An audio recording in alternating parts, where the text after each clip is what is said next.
আবারও চীনের মুখ থেকে গোটা একটা এয়ারপোর্টকেই ছিনিয়ে আনলো ভারত, যেখানে চীনের প্ল্যান ছিল ওরা এই এয়ারপোর্ট থেকেই নিজেদের সেনাবাহিনীকে ভারতের বিরুদ্ধে অপারেট করবে।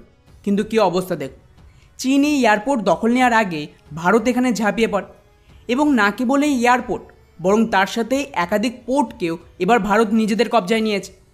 আমি এখানে কথা বলছি শ্রীলঙ্কা, যেখানে একের পর এক গোটা দেশটাই দখলের পরিকল্পনা করছিল চীনের কমিউনিস্ট পার্টি। অলরেডি তো আপনারা জানেন যে 99 বছরের জন্য ওদের যে হাম্বানটোটা পোর্ট সেটাকে দখল করে নিয়েছে, যেখানে কিছু বছর আগেও চীনের সাবমেরিন পর্যন্ত ডিপ্লয় ছিল। আর এখান থেকেই চীনের মিলিটারি ভারতের ওপর নজরদারি চালাতো। কিন্তু এখন ফাইনালি শ্রীলঙ্কায় সরকার পাল্টাতে পুনরায় চীনের যে মিলিটারি অ্যাক্সেস সেটা এখানে বন্ধ হয়ে যায়। কিন্তু বন্ধুরা, চীন এখানেই থামেনি। চীনের পরিকল্পনা আরও বড় ছিল। ওরা চাইছিল যে একদম ভারতীয় নৌবাহিনীর যে সমস্ত বেস তার ঠিক কাছে ওদের বায়ুসেনার একটা অ্যাক্সেস প্রয়োজন বা রাডার ইনস্টল করতে হবে। আর এর সবচেয়ে বড় সুবিধা হলো ওরা এখান থেকেই আশেপাশে ভারতীয় নৌবাহিনীর মুভমেন্টকে লাগাতার ডিটেক্ট করতে পারবে। এবং এই পরিকল্পনা অনুযায়ী চীনের কমিউনিস্ট পার্টি এই হাম্বানটোটা পোর্ট থেকে মাত্র কয়েক কিলোমিটার দূরেই শ্রীলঙ্কার একটা এয়ারপোর্টকেও তৈরি করে, যাকে মাট্টালা রাজাপক্ষ ইন্টারন্যাশনাল এয়ারপোর্ট বলে। এখানে চীনের তরফ থেকে শ্রীলঙ্কাকে তো প্রচুর লোন দেয় এবং ওদের দাবি ছিল যদি শ্রীলঙ্কা এখানে নতুন একটা এয়ারপোর্টকে তৈরি করতে পারে তাহলে হাম্বানটোটা পোর্টে যে সমস্ত জাহাজ আসবে তার থেকে এই এয়ারপোর্টের দ্বারা আশেপাশে ট্রান্সপোর্ট করা বা ট্যুরিস্টদের জন্য ভালো কানেক্টিভিটিও তৈরি হবে। আর স্বাভাবিকভাবেই এই সমস্ত বলে চীনের এই কোম্পানি এই প্রজেক্টকে নিয়ে নেয় আর এই এয়ারপোর্টও তৈরি হয়। রিপোর্ট অনুযায়ী শ্রীলঙ্কার অনুমান ছিল যে এয়ারপোর্ট যদি একবার চালু হয়ে যায় তাহলে ধরে নিন যে বছরে গড়ে মোটামুটি 10 লাখের কাছাকাছি প্যাসেঞ্জার হবে ট্যুরিস্ট সহ। আর স্বাভাবিকভাবে এত বেশি প্যাসেঞ্জার হলে কয়েক বছরের মধ্যে এই পুরো লোনের টাকা রিকভার হয়ে যাবে। কিন্তু হয় এর উল্টো। 2013 সালের পর যখন এই এয়ারপোর্টকে চালু করা হয় তখন গিয়ে বোঝা যায় যে না, চীন ওদের বিরাট বড় চুনা লাগিয়ে দিয়েছে।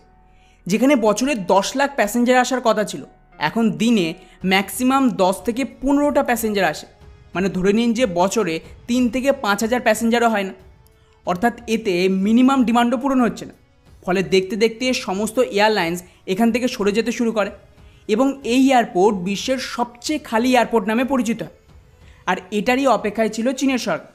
চীন খুব ভালোভাবেই জানতো যে এখানে প্যাসেঞ্জার আসবে না, ফলে এই লোন শোধ করতে না পারলে ওরা এই এয়ারপোর্টকে লিজে নিয়ে নেবে আর এটা চীনের কোম্পানি পেয়ে যাবে।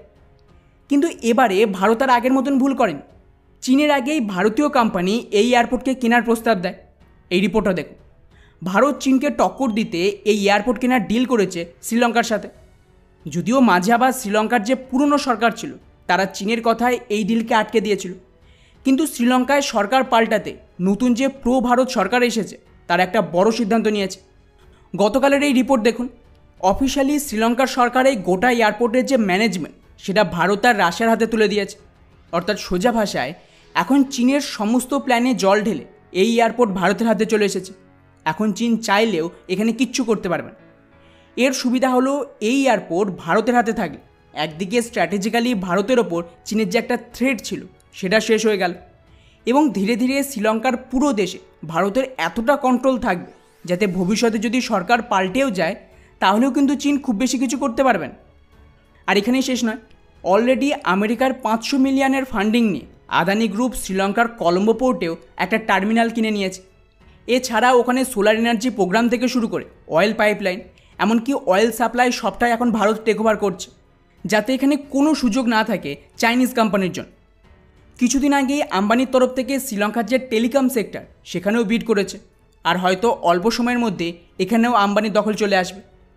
ওদিকে আবার ভারত সরকার শ্রীলঙ্কার ট্যুরিজমকেও প্রমোট করছে, যার আন্ডারে নতুন করে ট্যুরিস্ট আবার শ্রীলঙ্কায় যাচ্ছে।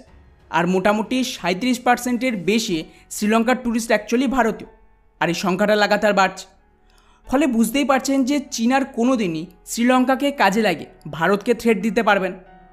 যদি ভবিষ্যতে কোনো ভারত বিরোধী সরকার আসে তাহলে ওদের দেশের গোটা ইকোনমি কোল্যাপস করানোর ক্ষমতা ভারতের হাতে রয়েছে।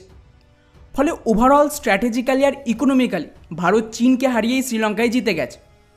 বাকি ভারতের এই এত বড় জয়কে নিয়ে আপনাদের কি মনে হয় নিচে অবশ্যই কমেন্ট করে জানাবেন। জয় হিন্দ।